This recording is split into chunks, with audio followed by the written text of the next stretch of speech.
Hello बच्चों, क्या हाल चाल है। आज हम डिस्कस करेंगे कि क्लास 10th में जो फिजिक्स का पार्ट है वो कितने नंबर का है और उनमें से क्या क्या इंपॉर्टेंट आर्टिकल्स हैं। ठीक है, तो शुरू करते हैं। आपको मैं बताऊंगा कि किस टॉपिक को कितना पढ़ना है और उसमें से कौन सा क्वेश्चन आ सकता है, कौन से MCQ आ सकते हैं। ठीक है, तो आपको सबसे पहले ये पता होना चाहिए कि इसकी वेटेज कितनी है हमारे जो फाइनल एग्ज़ाम में आएगा जितना पार्ट उसकी। ठीक है, तो हम शुरू करते हैं।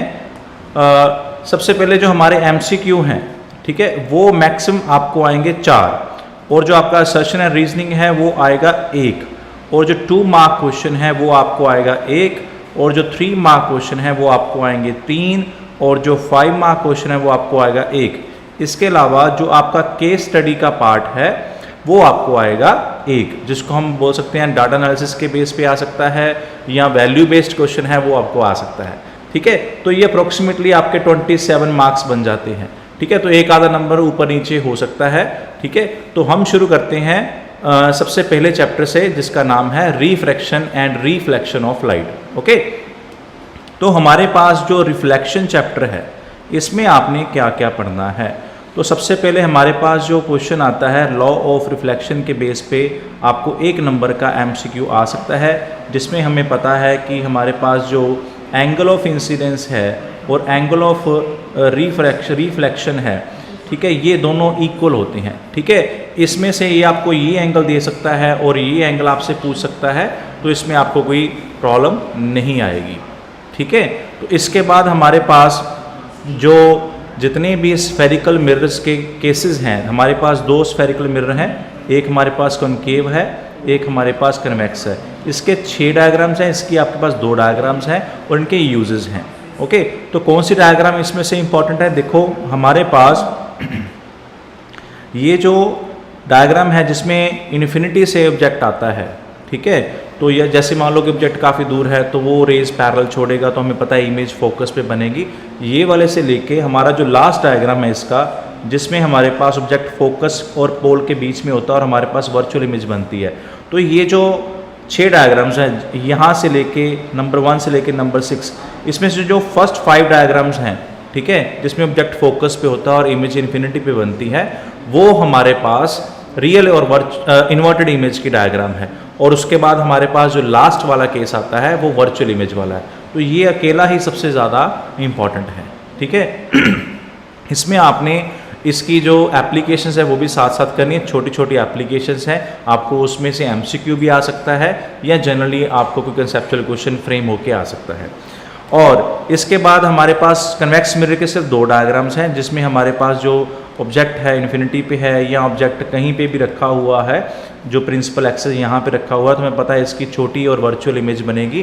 तो ये डायग्राम इतनी इंपॉर्टेंट नहीं है। हाँ, न्यूमेरिकल पॉइंट ऑफ व्यू से इस डायग्राम के बेस पे कोई 1 नंबर 2 नंबर का न्यूमेरिकल आ सकता है, अदरवाइज इसकी आपने यूजेस पढ़ के जाने हैं। ओके बेटा जी, तो इसके बाद हमारे पास जो आते हैं न्यूमेरिकल पार्ट। अब देखो कुछ बच्चों को ऐसा लगता है कि न्यूमेरिकल काफ़ी डिफ़िकल्ट होते हैं, वो नहीं कर सकते, तो आप ऐसा कर सकते हो कि आपको सिर्फ ये ध्यान रखना न्यूमेरिकल में कि मिरर का न्यूमेरिकल आया है कि लेंस का न्यूमेरिकल आया है। अगर तो आपको मिरर का न्यूमेरिकल आया है तो आपने ये वाला जो फॉर्मूला है ये वाला उसमें यूज़ करना है। मैग्नीफिकेशन का फॉर्मूला भी आपको पता होना चाहिए, ये वाला आपका मैग्नीफिकेशन का फॉर्मूला है। तो स्टेटमेंट में कुछ भी गिवन हो, ठीक है, वो आपने एज इट इज़ लिख देना है और ये फॉर्मूला लगा देना, आपको 1 नंबर मिल जाएगा। मैक्सिमम ये 3 मार्क का न्यूमेरिकल आएगा। ओके, सेम हमने कॉनकेव मिरर के लिए लगाना है, सेम ही हमने कन्वेक्स मिरर के लिए लगाना है। तो ये पार्ट आपका जो है वो रिफ्लेक्शन का आपका कवर हो जाता है। तो आगे बढ़ते हैं हम रिफ्रैक्शन की ओर। तो रिफ्रैक्शन ऑफ लाइट में हमारे पास जो स्नेल्स लॉ है उसको आपको पता होना चाहिए। इसकी 2 स्टेटमेंट हैं या 2 पॉइंट्स है, वो आपको याद होनी चाहिए। और उसके बाद हमारे पास जो इसका फॉर्मूला है n = sin I / sin r, basically ये सेकंड पॉइंट है। इसका जो स्नेल्स लॉ है ये कांस्टेंट होना चाहिए। इसका न्यूमेरिकल नहीं आएगा आपको, ठीक है। इसका न्यूमेरिकल आ सकता है इसके दूसरे फॉर्मूले का, जिसमें हमारे पास c speed of light in air और speed of light in medium, या दोनों मीडियम डिफरेंट दिए हो सकते हैं। तो उसमें से आपने 1 नंबर का न्यूमेरिकल करना है और कुछ नहीं करना है। उसके बाद हमारे पास जो हमारे पास जैसे रिफ्रैक्टिव इंडेक्सेस आपको पता होने चाहिए, जैसे एयर का हम जनरली 1 लेते हैं, वाटर का हम 1.3 लेते हैं, ग्लास का हमारे पास 1.5 होता है, और जो हमारे पास डायमंड है उसका 2.42 होता है। इसका मतलब क्या है, ये 1 नंबर का क्वेश्चन आपको आ सकता है, अदरवाइज इसमें चांसेस कम है। तो इसके बाद हमारे पास जो ग्लास स्लैब है, ठीक है, इसके डायग्राम को आपने ध्यान से करना है। हो सकता है आपको एमसीक्यू आ जाए, 4 डायग्राम दी हो, उनमें से आपने जो राइट वाली डायग्राम है वो आपने आइडेंटिफाई करनी है, वो आपको आ सकती है, ठीक है जी। तो इसके अलावा हमारे इसमें जो अनएक्सपेक्टेड सा क्वेश्चन बनता है वो ये बन सकता है कि लेटरल डिस्प्लेसमेंट क्या होती है। ये लेटरल डिस्प्लेसमेंट होती है जिसमें इंसिडेंट रे ने जाना तो स्ट्रेट था, बट स्लैब की वजह से वो थोड़ा सा रिफ्रैक्ट कर गई, ठीक है। इससे ज़्यादा इसमें से आपको कुछ नहीं पूछा जाएगा।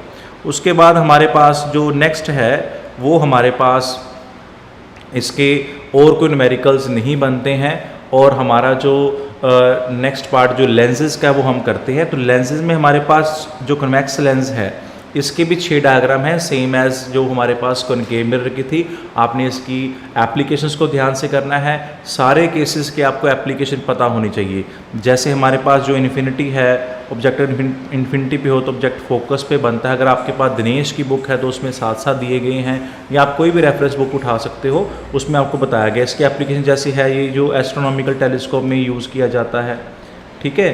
तो जैसे हमारे पास ये जो लास्ट डायग्राम है जिसमें हमारे पास जो ऑब्जेक्ट है फोकस और सेंटर के बीच में होता है, तो इसमें वर्चुअल इमेज बनती है।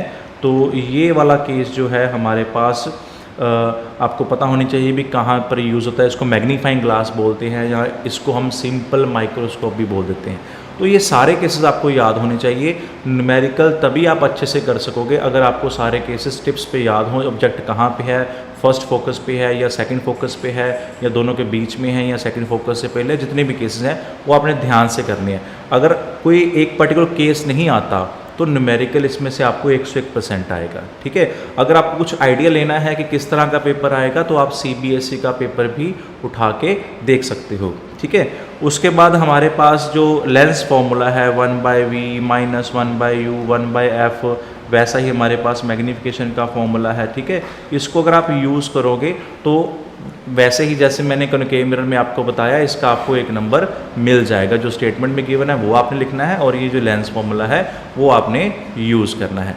तो इसमें जो हमारे पास जो रिफ्लेक्शन है, रिफ्रैक्शन है, उसका ये जो पार्ट है वो ख़त्म हो जाता है। उसके बाद हमारे पास आती है ह्यूमन आई। तो ह्यूमन आई में जो ह्यूमन आई है हमारे पास, उसके बहुत सारे पार्ट्स हैं। जैसे कि मान लो हमारे पास कॉर्नी आ जाता है, उसके बाद हमारे पास आइरिस आ जाता है, सिलरी मसल्स आ जाती हैं, ठीक है, और रेटिना का क्या काम है ये आ जाता है। तो ये जो आप कन्वेक्स लेंस हो गया, ठीक है, इनके क्या फंक्शंस हैं, एक एक नंबर के हैं। इसमें से डेफिनेटली ये क्वेश्चन आपको आएगा, ये आपने ध्यान से करने हैं। और उसके बाद हमारे पास जो मायोपिया है या हमारे पास हाइपरमेट्रोपिया है, ठीक है, इसमें से बच्चों को बड़ी कन्फ्यूजन होती है। आप एक अच्छे से याद कर जाओ, दूसरा ऑटोमेटिकली आपको याद रह जाएगा। एक को आपको याद रखना है कि कौन सा जो ऑब्जेक्ट दूर है वो अच्छे से नहीं दिखता। जैसे मायोपिया में ये प्रॉब्लम आती है हमारे पास, जो दूर का ऑब्जेक्ट होता है हमें अच्छे से नहीं दिखता। तो अगर आपको सारी डायग्राम्स नहीं करनी है तो आपने क्या करना है इस पूरे आर्टिकल में, क्योंकि इसकी संभावना है कि ये 5 नंबर में भी आपको आ सकता है, आपने इसकी डेफिनेशन करनी है, 2 इसके कॉजेज़ है भी किस वजह से ये डिफेक्ट आता है, और लास्ट डायग्राम आपने हर हालत में करनी है, जिसमें हम मायोपिया के केस में कॉनकेव लेंस यूज़ करके इसको करेक्ट करते हैं, और हाइपरमेट्रोपिया के केस में हम कन्वेक्स लेंस लगा के यूज़ करते हैं। इसके बाद जो प्रेस बायोपिया है उसमें से डायरेक्ट क्वेश्चन नहीं आएगा, कोई वैल्यू बेस्ड क्वेश्चन या केस स्टडी का क्वेश्चन बना के उसमें से पूछा जा सकता है, ठीक है। तो इसके बाद हमारे पास जो पावर ऑफ लेंस के क्वेश्चंस हैं ये डेफिनेटली आपने करने हैं। आपको इसका फॉर्मूला पता होना चाहिए। ज़्यादातर हम फॉर्मूला जो है वो ये वाला यूज़ करते हैं जिसमें हमारे पास सेंटीमीटर में फोकल लेंथ दी होती है। तो कॉम्बिनेशन ऑफ लेंसेज वाले भी आपने करने हैं। उसमें कॉम्बिनेशन ऑफ लेंसेज के जो फॉर्मूले में फोकल लेंथ पूछ लेता है, या आपको टोटल पावर पूछ लेगा। आपको 2 लेंस सिमिलर भी दे सकता है, 2 लेंस अलग अलग भी आ सकते हैं, ठीक है। आपको बस ये याद रखना होता है इनमें कि फोकल लेंथ जो है कन्वेक्स लेंस की पॉजिटिव लेनी है और कॉनकेव लेंस की फोकल लेंथ आपको नेगेटिव लेनी होती है, ठीक है जी। तो ये बहुत से पेट से क्वेश्चन है। जैसे हमारे पास आ जाता है कि पावर हमारे पास +2 डायोप्टर है, तो प्लस से हमें आइडिया होगा कि ये कन्वेक्स लेंस की बात कर रहा है, तो फोकल लेंथ पूछ लेगा तो आप उसका फॉर्मूला जानते हो, ठीक है। उसके बाद हमारे पास ये जो पार्ट है रिफ्लेक्शन और रिफ्रैक्शन का और ह्यूमन आई का, ये ख़त्म हो जाता है। हमारे पास रह जाता है कलरफुल वर्ल्ड। तो कलरफुल वर्ल्ड में हमने क्या करना है, हमारे पास फिनोमिने हैं। जैसे हमारे पास फर्स्ट फिनोमिना है उसमें है डिस्पर्शन ऑफ लाइट। तो डिस्पर्शन ऑफ लाइट में जो प्रिज्म का केस है बेटा जी, ये हर हालत में मैक्सिमम 3 मार्क्स का आपको आएगा ही आएगा। कोई भी पेपर उठा के देख लो, प्रिज्म के आर्टिकल हमेशा आते हैं। आपको या तो 1 नंबर का क्वेश्चन आ जाएगा या मैक्सिमम 3 मार्क का क्वेश्चन आ जाएगा, जिसमें आपसे पूछा जा सकता है डिस्पर्शन ऑफ लाइट होती क्या है, इसका रीज़न क्या है, डायग्राम बना के समझाओ। ये आपको आ सकता है कि ये जो एंगल ऑफ डेविएशन है ये आप हमें बताओ क्या होता है, ठीक है। और इसके बाद हमारे पास 2 प्रिज्म हैं, जैसे अगर दोनों को हम ऐसे इन्वर्ट कर दें तो हमारे पास जब वाइट लाइट एंटर करेगी तो वाइट लाइट ही बाहर आएगी। या आपको डिस्पर्शन के केस में पूछ सकता है कि अगर मान लो ये पैटर्न जो हमें पता है कि रेड टू वायलेट होता है, अगर वो कहे कि इसका जो पैटर्न है सारा वो रिवर्स कर दिया जाए तो टॉप से जो थर्ड कलर है वो कौन सा होगा। तो इस तरह के ट्रिकी क्वेश्चन आपको पता होने चाहिए, ठीक है। ये आपको आ सकता है। प्रिज्म बेटा जी किसी हालत में नहीं छोड़ना है। इसके बाद हमारे पास आ जाती है रेनबो। तो रेनबो के अगर आपको 3 मार्क का क्वेश्चन करने में प्रॉब्लम आ रही है, डायग्राम करने में प्रॉब्लम आ रही है, तो कम से कम आप इसके तीनों फिनोमिने याद करके जाओ कि इसमें कौन कौन से फिनोमिने होते हैं। जैसे हमें पता है कि डिस्पर्शन ऑफ लाइट फिनोमिना होता है और रिफ्रैक्शन ऑफ लाइट भी फिनोमिना होता है, और तीसरा हमारे पास टोटल इंटरनल रिफ्लेक्शन का फिनोमिना होता है, ठीक है। डायग्राम इसके ध्यान से करके जानी है। तो ये बड़ा सिंपल सा आर्टिकल, अगर प्रिज्म नहीं आया तो रेनबो आएगा, वैसे प्रिज्म के केसेस ज़्यादा आते हैं। उसके बाद हमारे पास एटमॉस्फेरिक रिफ्रैक्शन टॉपिक आ जाता है। ये जो हमारा सेकंड लास्ट टॉपिक है इस ऑप्टिक्स का, ठीक है। इसमें एटमॉस्फेरिक रिफ्रैक्शन में आपसे पूछ सकता है कि जो ट्विंकलिंग ऑफ स्टार है उसके पीछे क्या रीज़न है, जो प्लैनेट्स हैं वो ट्विंकल क्यों नहीं करते उसके बारे में आपसे पूछ सकता है, ठीक है। या जो होराइजन से नीचे अगर सन होता है तो हमें ऊपर क्यों दिखता है, ठीक है। 2 मिनट का आने का और 2 मिनट का जाने का टोटल 4 मिनट का जो डिले है डे में पड़ता है वो आपसे पूछा जा सकता है, ठीक है। उसके बाद हमारे पास इसमें क्वेश्चन आ जाता है जैसे स्कैटरिंग ऑफ लाइट हमारा एक फिनोमिना है। देखिए ये जितने भी फिनोमिने हैं ना टोटल हमारे पास, जैसे डिस्पर्शन ऑफ लाइट है, रेनबो हो गया हमारे पास, एटमॉस्फेरिक रिफ्रैक्शन हो गया या स्कैटरिंग ऑफ लाइट हो गया, तो मैक्सिमम ये 4 है। तो इसमें से वो 2 तो कवर करेगा ही करेगा। स्कैटरिंग ऑफ लाइट में हमारे पास क्या होता है, जैसे जो कलर स्काई का कलर जो है, ठीक है, ब्लू कलर ऑफ स्काई, इसमें से क्वेश्चन बहुत बार आ चुका है। एस्ट्रोनॉट को जो स्काई है वो ब्लैक क्यों दिखता है उसके बारे में आ सकता है। तीसरा हमारे पास जो एक आर्टिकल था जिसमें सन ड्यूरिंग सनसेट और सनराइज़ रेड क्यों होता है, वो इस बार सिलेबस में से निकाल दिया गया है। हाँ, इसमें से वो आ सकता है कि क्लाउड्स जो है वो वाइट क्यों होते हैं, या डेंजर सिग्नल जो होते हैं वो रेड क्यों होते हैं, ठीक है। तो ये सारे टॉपिक जो हैं ये छोटे छोटे टॉपिक हैं, इनको छोड़ के आपने नहीं जाना है, ठीक है जी। तो ये जो ऑप्टिक्स है जो हमने डिस्कस की है, ठीक है, ये सारी डायग्राम बेस्ड है, आपको डायग्राम की प्रैक्टिस बार बार करके देखनी है, ठीक है बेटा जी। तो अब हम चलते हैं नेक्स्ट पार्ट की ओर, नेक्स्ट यूनिट की ओर, जिसका नाम है इलेक्ट्रिसिटी। तो इलेक्ट्रिसिटी जब शुरू हम करते हैं तो जिसमें जैसे करंट है, करंट चार्ज अपॉन टाइम होता है, इसमें से खास क्वेश्चन आपको नहीं आएगा। उसके बाद हमारे पास जो work upon charge is equal to potential है या पोटेंशियल डिफरेंस है, इसमें से आपको 1 नंबर का एमसीक्यू पक्का आ सकता है, ठीक है। उसके बाद जो ओम्स लॉ है जो इस चैप्टर का फादर है, आप उसमें से वो डेफिनेटली क्वेश्चन डालेगा, या तो आपको डालेगा रेजिस्टेंस के बेस पे, ठीक है। भी रेजिस्टेंस जो है वो हमें पता है कि ये 3 फैक्टर पे डिपेंड करती है। इसके अलावा जो चौथा फैक्टर है टेम्परेचर, तो देखना टेम्परेचर में से आपको, मुझे लगता है कि क्वेश्चन पक्का पूछेगा, टेम्परेचर इंक्रीज़ करने से रेजिस्टेंस क्या हो जाती है, इंक्रीज़ हो जाती है, ठीक है। इसमें से क्वेश्चन आएगा। आपको जो वायर के केसेस हैं, अगर हमारे पास लेंथ ए है और एरिया लेंथ एल है, एरिया ए है, तो अगर लेंथ को इंक्रीज़ कर दिया जाए या एरिया को डिक्रीज़ कर दिया जाए, हम डायमेंशंस के साथ जो छेड़छाड़ करेंगे वो आपको पता होना चाहिए कि इस तरह क्वेश्चन कैसे करने। अगर लेंथ डबल कर दोगे तो आपको पता है एरिया हाफ हो जाएगा, तो जो रेजिस्टेंस है हमारे पास, ठीक है, वो 4 टाइम्स इंक्रीज़ हो जाएगी, ठीक है। तो इस तरह के 5-6 क्वेश्चन ही हैं वो आपने करने हैं। हाँ, एनसीईआरटी क्वेश्चन या न्यूमेरिकल आपने एक भी नहीं छोड़ना अगर आप कोई एक्स्ट्रा न्यूमेरिकल्स नहीं कर सकते। तो रेजिस्टेंस में हमारे पास जो सीरीज़ कॉम्बिनेशन के हैं या हमारे पास पैरेलल कॉम्बिनेशन के हैं, ज़्यादा न्यूमेरिकल अगर आप नहीं कर सकते तो आप एनसीईआरटी के न्यूमेरिकल जरूर करके जाओ। और जो ऐसे क्वेश्चन आते हैं जैसे हमारे पास कहता है कि हमारे पास 6 ओम के 3 रजिस्टर्स दिए गए हैं, इनको हम कैसे अरेंज करेंगे, टोटल रेजिस्टेंस हमारे पास 18 आ जाए या टोटल रेजिस्टेंस हमारे पास 3 आ जाए या 4 आ जाए, तो वो केसेस आपके एनसीईआरटी बुक में न्यूमेरिकल दिए हैं वो आपने अच्छे से कर लेने हैं, ठीक है। बाकी जो डायग्राम बेस्ड सीरीज पैरेलल के 3-4 क्वेश्चन आपको सॉल्व्ड एग्जाम्पल की फॉर्म में एनसीईआरटी बुक में दिए गए हैं, वो भी आपने ध्यान से करनी है, ठीक है जी। तो इसके बाद हमारे पास जो joules law of heating effect है, तो joules law of heating effect में जो हमारे पास फॉर्मूला है हीटिंग इफेक्ट का यही है, एनर्जी का फॉर्मूला भी यही है, और पावर का फॉर्मूला हमें पता है एनर्जी अपॉन टाइम होता है, ठीक है। तो उसमें से क्वेश्चन पक्का आ सकता है, जैसे हाउस होल्ड अप्लायंसेस केस में आपको बोल सकता है कि इतनी वाट का हमारे पास अप्लायंसेस है, 2 घंटे चलता है, तो एनर्जी फाइंड करो। तो एनर्जी आपने किलोवाट आर यानी यूनिट की फॉर्म में फाइंड करनी है, ये ध्यान रखना है। 2 या 3 छोटे छोटे न्यूमेरिकल हैं, वो आपने अच्छे से करके जाने हैं, ठीक है जी। इसमें आपको 1 मार्क का MCQ आ सकता है।